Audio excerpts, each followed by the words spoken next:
ಜನರಿಗೆ ಮಾತ್ರ ಹಾಕುವಂಥ ರೆಸ್ಟ್ರಿಕ್ಷನ್ಸ್ ಅಲ್ಲ. ದಯವಿಟ್ಟು ಆ ರೀತಿ ಕಲ್ಪನೆಯಲ್ಲಿ ಇರಬೇಡಿ ಅಂತ ನಾನು ವಿನಂತಿಸ್ಕೊಳ್ತಾ ಇದ್ದೇನೆ ಎಲ್ಲರಿಗೂ ಕೂಡ. ಲಾಸ್ಟ್ ಇಯರ್ ನಾನು ಅಬ್ಸರ್ವ್ ಮಾಡಿದ್ದನ್ನ ಕೆಲವು ವಿಷಯಗಳನ್ನು ನಿಮ್ಮ ಮಟ್ಟಿಗೆ ನೇರವಾಗಿ ನಾನು ಹಂಚ್ಕೋಬೇಕಂತಿದ್ದೇನೆ. ಸುಮಾರು 12ವರೆಗೆ ನಾನು ರೌಂಡ್ಸ್ ಮಾಡ್ತಿರುವಾಗ ಐ ಥಿಂಕ್ ಕುಂಬಾರವಾಡದ ಒಂದು ಗಣೇಶು, ಮಂಗಲ್ಪೇಟೆ ಒಂದು ಗಣೇಶು ಲಾಸ್ಟು ಈ ಬೀದಿಂದ ಹೋಗ್ತಾ ಇತ್ತು ಬಸವೇಶ್ವರ ಸರ್ಕಲ್ ಕಡೆ. ಹೋಗ್ತಾ ಇರುವಾಗ ನಾನು ಇಬ್ಬರಿಗೂ ವಿನಂತಿಸ್ಕೊಂಡಿದ್ದೆ, ಸೌಂಡ್ ಸ್ವಲ್ಪ ಜಾಸ್ತಿ ಆಗಿದೆ, ಒಂದು ಚೂರೇ ಕಡಿಮೆ ಮಾಡಿ. ಬಿಕಾಸ್ ನಾನು ಕೊಡುವ ಇನ್ಸ್ಟ್ರಕ್ಷನ್ಸ್ ಏನು ಅರ್ಥ ಆಗ್ತಿಲ್ಲ, ಯಾರಿಗೂ ಗೊತ್ತಾಗ್ತಿಲ್ಲ, ಕೇಳಿಸ್ತಾ ಇಲ್ಲ.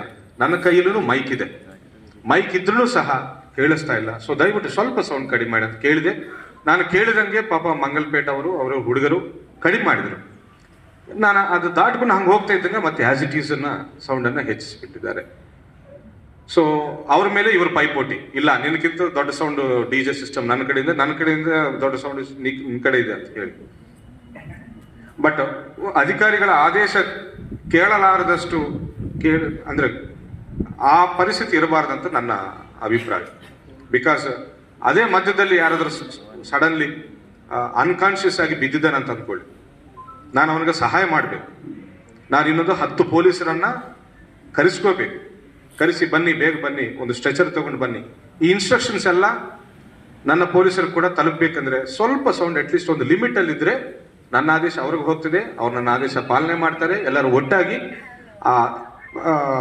ಇದೇನಂತಾರೆ ಅನ್ಕಾನ್ಶಿಯಸ್ ಆಗಿ ಬಿದ್ದವನು ಎತ್ಕೊಂಡು ಹೋಗಿ ಹಾಸ್ಪಿಟ್ಲಿಗೆ ಸೇರಿಸುವ ಪರಿಸ್ಥಿತಿ ಇರುತ್ತದೆ. ಇಲ್ಲಾಂದ್ರೆ ಕಷ್ಟ ಆಗ್ತದೆ.